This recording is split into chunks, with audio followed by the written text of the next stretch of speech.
প্ৰাচীন ঐতিহ্যৰ ধাৰাবাহিকতাৰ ৰক্ষাৰ চেষ্টা কমাৰগাঁৱৰ মুগা পালক ইন্দ্ৰাণু সোণোৱালৰ। বিগত ৩৫ বছৰে নিৰবিচ্ছিন্নভাৱে মুগা পালন শিল্পটোৰ সংৰক্ষণ আৰু পুনৰ প্ৰসাৰৰ লগতে দাঙি ধৰিছে স্বাৱলম্বিতাৰ উৎকৃষ্ট নিদৰ্শন। ধনশিৰিৰ বানপানী আৰু বন্যহস্তীৰ উপদ্ৰৱেও স্থবিৰ কৰিব পৰা নাই ইন্দ্ৰনুজৰ যাত্ৰা।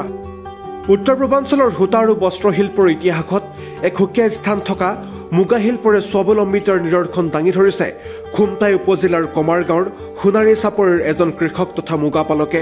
এই প্ৰাচীন আপুৰুগীয়া শিল্পৰে কেৱল স্বাৱলম্বিতাই নহয়, শিল্পটোৰ সংৰক্ষণ, পুনৰ প্ৰসাৰ আৰু নতুন প্ৰজন্মক আগ্ৰহী কৰি তুলিবলৈও চেষ্টা অব্যাহত ৰখা এইজন উদ্যমী মুগা পালক ইন্দ্ৰাণু সোণোৱাল।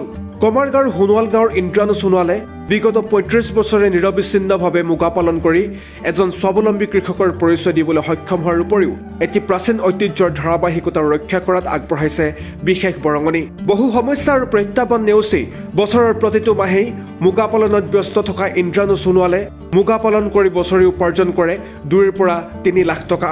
নিজৰ এবিঘা ভূমিত চোম গছ ৰোপণ কৰি সম্প্ৰতি জাৰুৱা মুগা পালনত ব্যস্ত এইগৰাকী মুগা পালকে এনেদৰে বছৰি হাজাৰ হাজাৰ মুগাৰ বাঁহ উৎপাদন কৰিবলৈ সক্ষম হ'ব বুলি জানিবলৈ দিছে। লগতে শিক্ষিত নতুন প্ৰজন্মক চাকৰিৰ পাছত দৌৰি নাথাকি মুগা পলু পালনত জড়িত হ'বলৈ আহ্বান জনাইছে এইগৰাকী মুগা পালকে। মই এটাই কথা কওঁ, আজি পঢ়া শুনা শিক্ষিত ল'ৰা ছোৱালী বহুত হ'ল, BA পাছ কৰি ঢেৰ বহি আছে। চৰকাৰে হ'লেও কিমান চাকৰি দিব বা উপযুক্ত অনুসৰি পাবও লাগিব। পঢ়িলে বুলিয়ে যে চাকৰি পায় সেইটো নাই। আজিৰ দিনত জ্ঞান পাবলৈ, খেতি কৰিবলৈ, কাৰোবাক এটা উৎসাহ উপহাৰ দিবলৈ তেনেকুৱা ক্ষেত্ৰতো পঢ়িব লাগিব। কিন্তু এতিয়া মই জনাত মোৰ যিমানখিনি আগ্ৰহ, যিটো ধৈৰ্য আকাৰে মই কৰি আছোঁ, ইমান হাতী পানী এইবিলাকৰ অসুবিধা ঠাইতো কিন্তু এই মুগা খেতি সমান উন্নত খেতি নাই, বুজিছেনে? কাৰণ কেলে আজি মই ৫০ পইচা কঠীয়া মুগা দিনৰ পৰা আজি এটা মুগাত ৭ টকা হ'ল আমাৰ এই অঞ্চলত, গাৰো পাহাৰত 10 টকা হ'ল। গতিকে মুগা খেতিটো হ'ল কি, বছৰেকত এজোপা গছত দুবাৰ কৰিব পাৰে। আৰু তাৰ দ্বিতীয়তে কি হ'ল, এই এবাহ দুবাহ কৰি বছৰেকত 6 মাহ পুহিব পাৰে মুগাটো।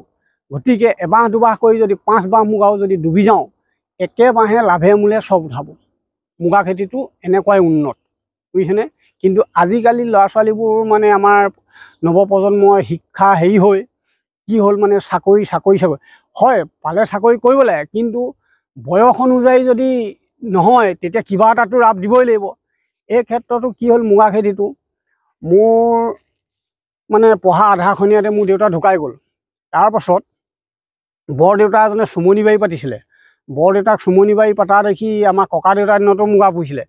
তেতিয়া মই ভাবিলোঁ যে কিবা এটা হ'লে হ'বই, আৰু নহ'লেওতো কিবা এটা জীৱিকা কৰি খাব লাগিব। সেই বৰদেউতাক দেখিয়ে মই চুমনি বাৰী পাতি তেনেকৈ লেকি থেকিয়ে মানে এই মুগা খেতি কৰিবলৈ শিকা।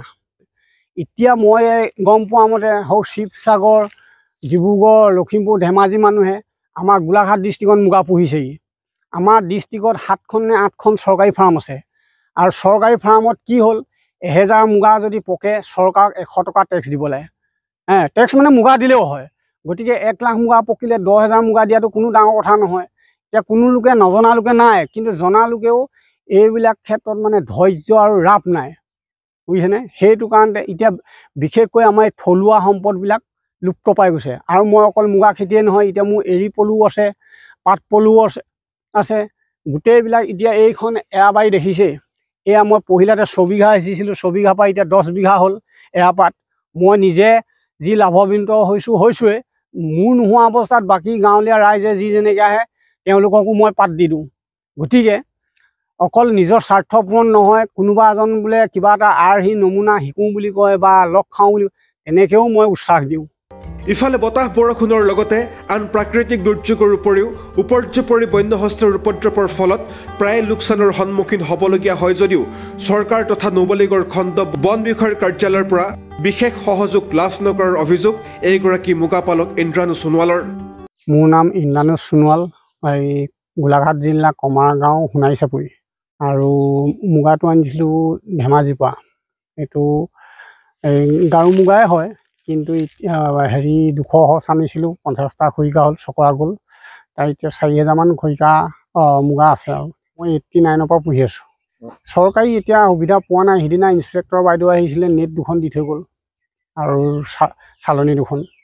মুগা পোহাত মানে সুবিধা কি, আমাৰ একমাত্ৰ গুৰুত্ব হিচাপে মইহে যি মুগা খেতি ইয়াত পালন কৰি আছোঁ। বাকী চুমনি আপোনাৰ প্ৰায় 5-6খন আছে। 5-6খন চুমনি থাকিলেও ৰাইজৰ গুৰুত্ব নাইকিয়া হৈ গ'ল, বিশেষকৈ আমাৰ এই বনৰীয়া হস্তীৰ অসুবিধাৰ পৰা। মোৰ এতিয়া ইয়াত মানে বাৰম্বাৰ এই গছ ভাঙিছে, নেট ফালিছে, ঘৰ ভাঙিছে, কিন্তু চৰকাৰত যি যোগাযোগ কৰিব লাগে বনৰীয়া হস্তীৰ বিষয়ে সেইখিনি কৰিছোঁ, কিন্তু আহেও। অহাৰ স্বত্তেও মোৰ মানে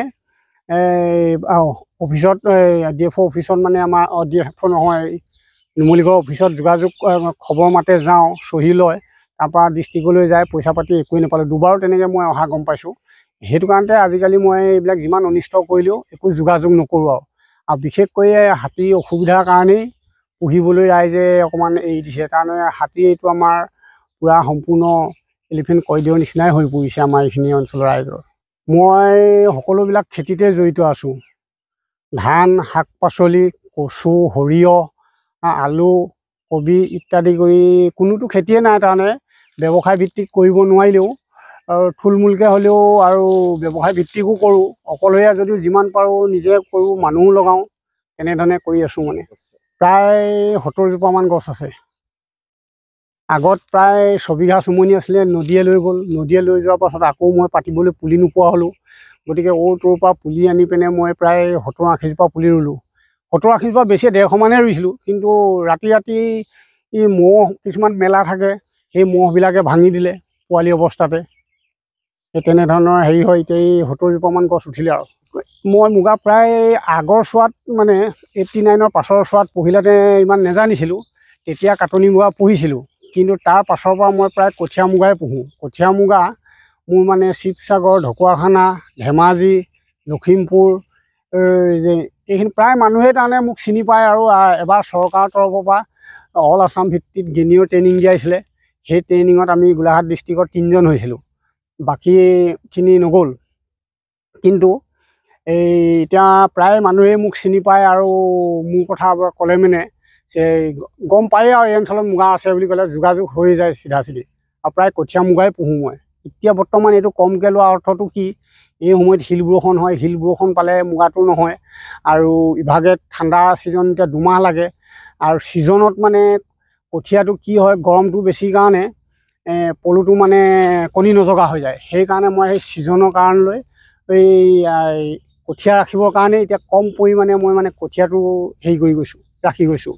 উল্লেখযোগ্য যে এইজন আদৰ্শ কৃষক ইন্দ্ৰাণু সোণোৱালে মুগা পাট আৰু এৰী পলু পালন কৰাৰ উপৰিও বিভিন্ন খেতি, গোপালন আৰু ছাগলী পালন কৰিও দাঙি ধৰিছে স্বাৱলম্বিতাৰ উৎকৃষ্ট নিদৰ্শন। বোকাখাতৰ পৰা পল্লৱ হাজৰিকাৰ ৰিপৰ্ট, আপডেট নাও।